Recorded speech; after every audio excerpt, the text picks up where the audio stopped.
Hello बच्चों, आज एक हम बहुत ही बेहद इम्पोर्टेंट रिएक्शन पढ़ने वाले हैं। ये फिनॉल की रिएक्शन होती है जिसका नाम है रीमन टीमन रिएक्शन, और इससे बहुत सारे क्वेश्चंस एडवांस मेंस में आते रहते हैं, और एक दो क्वेश्चंस भी देखेंगे जो एडवांस और मेंस में आए हुए हैं। पहले हमें जानेंगे कि रीमन टीमन रिएक्शन होती क्या है और इसका इंटरमीडिएट क्या होता है। तो सबसे पहले बच्चों हमें देखते हैं कि रीमन टीमन रिएक्शन जो होती है ये फिनॉल की एक कैरेक्टरिस्टिक रिएक्शन होती है। ये हमारा फिनॉल होता है।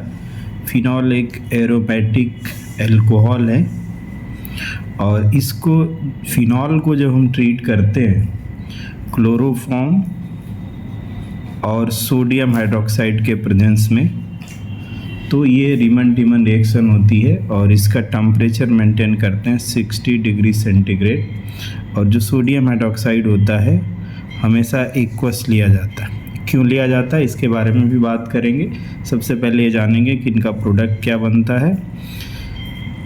ये क्लोरोफॉर्म और सोडियम हाइड्रोक्साइड फिनॉल से रिएक्ट करते हैं और ये बनाते हैं ये प्रोडक्ट। और हमारा पहला प्रोडक्ट होता है आर्थो हाइड्रोक्सी बेंजल्डिहाइड। इससे बनाएंगे तो बनेगा आर्थो हाइड्रोक्सी बेंजल्डिहाइड। और दूसरा हमारा प्रोडक्ट जो बनता है बेटा, ये बनता है ortho hydroxy para hydroxy benzaldehyde. क्या बनता है बेटा? Para hydroxy benzaldehyde. अब ऑर्गेनिक रिएक्शन में कभी भी दो प्रोडक्ट बनते हैं तो मोस्टली हम लोग चेक करते हैं कि मेजर कौन है और माइनर कौन है। तो इसमें हमारा जो आर्थो हाइड्रोक्सी बेंजल्डिहाइड है वो मेजर प्रोडक्ट होता है, और जो पैरा हाइड्रोक्सी बेंजल्डिहाइड होता है ये हमारा माइनर प्रोडक्ट होता है। अब ऐसा क्यों होता है? तो ये स्टेबिलिटी के हिसाब से होता है बेटा। आर्थो हाइड्रोक्सी बेंजल्डिहाइड में इंट्रामॉलिक्यूलर हाइड्रोजन बॉन्डिंग पाई जाती है। अगर हम इसकी बात करें, इसको हम देख सकते हैं, ये हमारा है आर्थो हाइड्रोक्सी बेंजल्डिहाइड, और ये हमारा फिनॉल ग्रुप है। और बेंजल्डिहाइड बेटा ये हमारा ग्रुप होता है सी। और यहाँ की बात करेंगे तो ये अपना डबल बॉन्ड ऑक्सीजन होता है, और ये हाइड्रोजन है बेंजल्डिहाइड। इनके बीच में इंट्रामॉलिक्यूलर हाइड्रोजन बॉन्डिंग पाई जाती है जिससे इसकी स्टेबिलिटी बढ़ जाती है। इसको क्या बोलते हैं बेटा? ये जो हाइड्रोजन बॉन्डिंग है ये होती है intra molecular hydrogen bonding.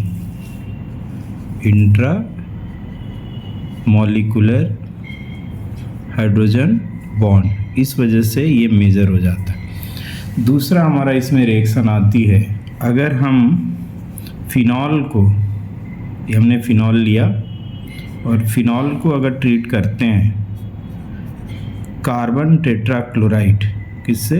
Carbon tetrachloride. ये हमारे पास ऑप्शन है कार्बन टेट्राक्लोराइड CCl4, और हमारा ये रहेगा aqueous sodium hydroxide. Sodium hydroxide को हमेशा एक्वस लेना है, और टेम्परेचर जो होता है बेटा ये अपना होता है 60 डिग्री के आसपास।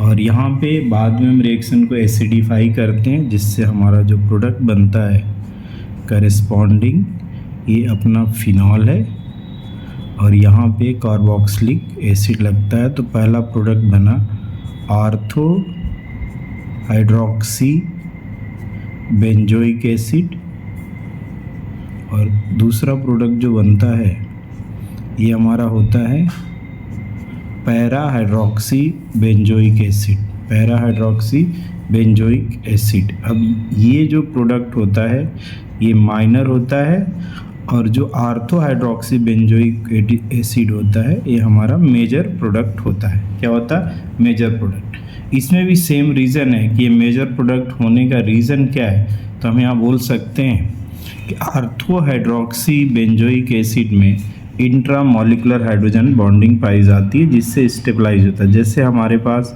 ये आर्थो हाइड्रोक्सी इसका स्ट्रक्चर ऐसे बनाएंगे और ये अपना कार्बोक्सिलिक ग्रुप का स्ट्रक्चर होता है, OH इधर लगा देते हैं और इनके बीच में हम यहाँ पे दिखा देंगे इंट्रामॉलिक्यूलर हाइड्रोजन बॉन्डिंग। तो बच्चों हमने देखा कि अगर हमें रीमन-टिमन रिएक्शन की बात करें तो हमारे पास रीमन-टिमन के दो एग्जांपल्स जो फेमस एग्जांपल आते हैं। पहला एग्जांपल ये है कि फिनॉल को क्लोरोफॉर्म के साथ रिएक्शन कराते हैं तो ये सैलिसिल्डिहाइड देता है जिसको हम बोलते हैं आर्थो हाइड्रोक्सी बेंजल्डिहाइड।